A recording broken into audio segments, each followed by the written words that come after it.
Dude, look at the difference between my old tripod. See that? Versus my new tripod. Bro. Jeez. This thing, robust as hell, man.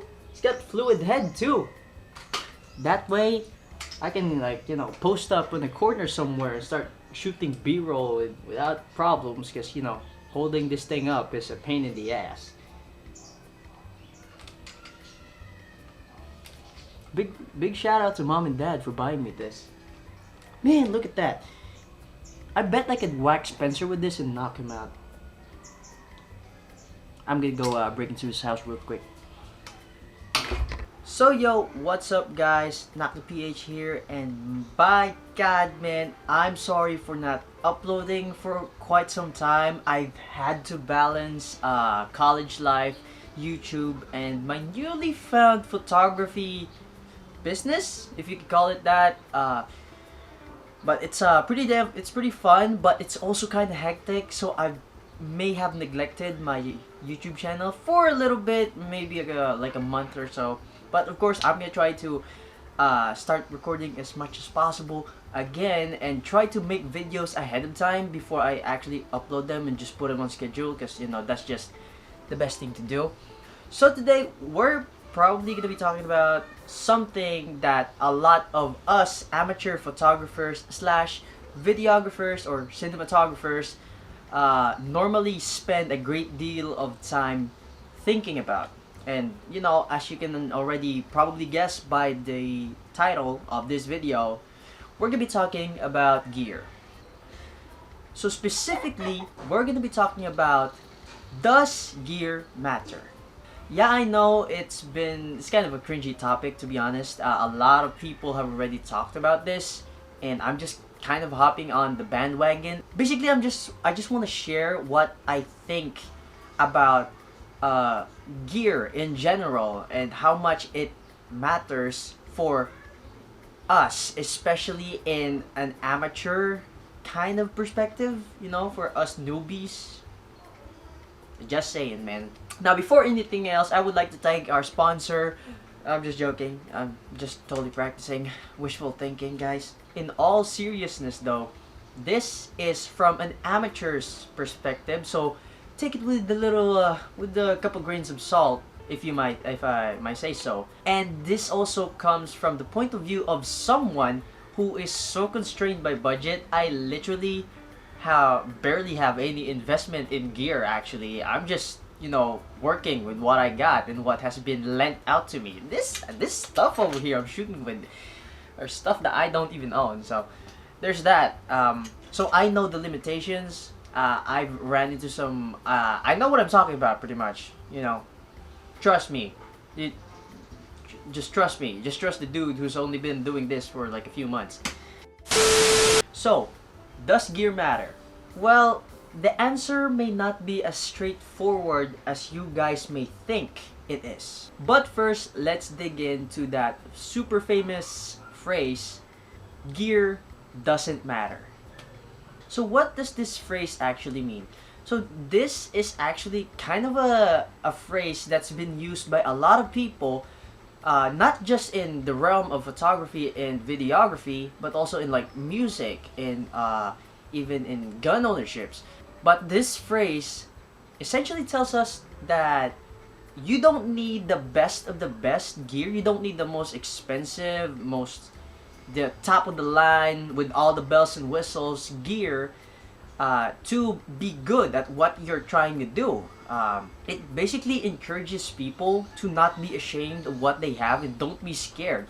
If you want to start photography and all you have is your smartphone, go for it, man. That's exactly what this phrase means. Your gear does not matter. What matters is the time you're willing to put into your thing, say photography, the time you're willing to put into taking photos or making videos, and the skill you're willing to learn and how you're willing to improve. So gear can only take you so far, pretty much. Now, here's where I may deviate from the course of what a lot of people say, and in fact, I'm There's a lot of people out there that are a lot more qualified to talk about this than I am. But here are just a few things I want to share from experience, pretty much.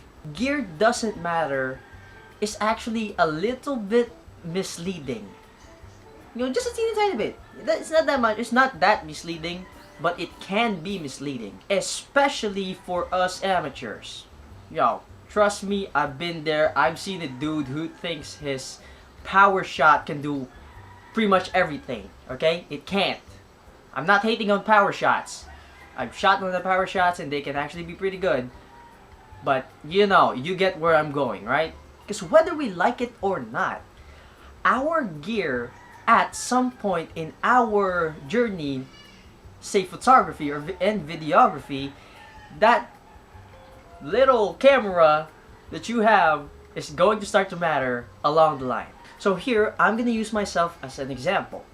When I started taking photos, I started with my phone. It's not even a photography phone. It's a mid-range gaming phone, and it had terrible camera. But I tried to make it work. I was still able to take pretty decent landscape photos, little sunset photos here and there, maybe a few portraits, some macro shots, but that's it. That's the extent of what I can do. Maybe street photography here and there.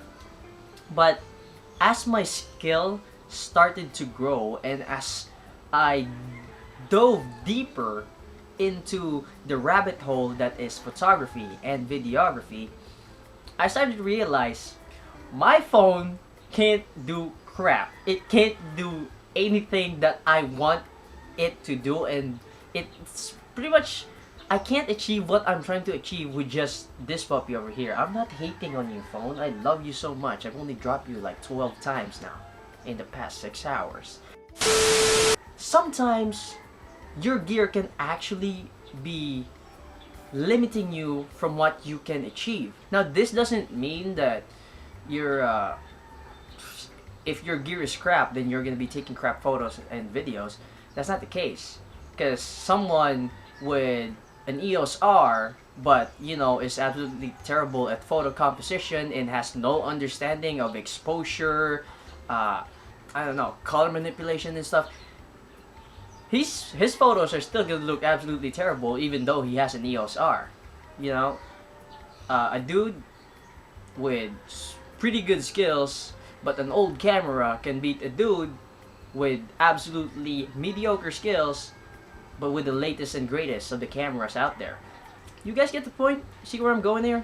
Yeah, you guys do. Of course you do. You guys are the smart ones. So that's where this phrase can be misleading, because you don't expect me to be able to take nighttime photos with this thing, because this is literally the only other lens I have, excluding the kit lens that I'm shooting with on my Canon T3, my 11-year-old Canon T3. This is the only other lens I have, because I can't even afford to get me a nifty 50. So this is kind of limiting me. I really want to do night stuff, but I do not have a fast enough lens. So there's one of the things where gear matters, right? Sometimes I get clients, big word for someone who barely has a business out of this. Sometimes I get people like asking me, hey, can you do night photographs? Of course, I get to turn them down because I can't. Because I don't have the gear for it. You get the point? You guys get the point? I'm pretty sure you guys get the point. You know where we're going here. If I want to be taking photos in the wilderness, like outdoors, and it's like in a rainforest, in the Amazon somewhere, and the weather is kind of harsh, I do not want to be bringing my Rebel T3 out there, because this thing ain't gonna last long, trust me. It's not weather sealed and all that kind of stuff. Like, essentially what I'm trying to say is that specific types of photography require specific types of gear. You cannot take astrophotography with a 50mm lens. I mean, maybe, but it would not be ideal, okay? You cannot expect to be, shooting sports with your kit lens, your 18 to 55 kit lens. That's just not possible, especially when you're in the back of the stadium. No way you're getting anything that's recognizable down there. taking into consideration what type of photography and videography you are trying to do, or you're trying to achieve, what you're trying to achieve, because you're gonna tailor your gear in that kind of sense. Actually, you know, having absolutely no control over what gear I can use is making me be a lot more creative with what I shoot. When you have a lot of limits, you get to become very resourceful, which is a good thing to practice for amateurs like me. What I'm trying to say pretty much is you gotta invest in your skills first before your gear. So just do your best and invest time on improving yourself first, your skill. Skill matters more than gear. I guess we should change the whole gear doesn't matter phrase with gear isn't a substitute for skill, to make it a lot less misleading. Gear is not a substitute for skill. I'm gonna copyright the crap out of that, man. I'm gonna make money off of that, man. I'm gonna do the classic EA move. React bros. But anyways, that's it for this video, guys. Hopefully we come into like a little bit of an understanding on why gear matters and to what extent it matters. So I guess it's your boy EleanorTheBeast. Thank you guys for watching. Hopefully to see you guys at the next video by next week. That's some wishful thinking. Hopefully this college thing doesn't get the better of me. But thank you guys for watching. Thank you guys for the support. Big thanks to everyone who's been, you know, helping me out through this YouTube journey. And I will see you guys on the next one. Goodbye. Wish you more.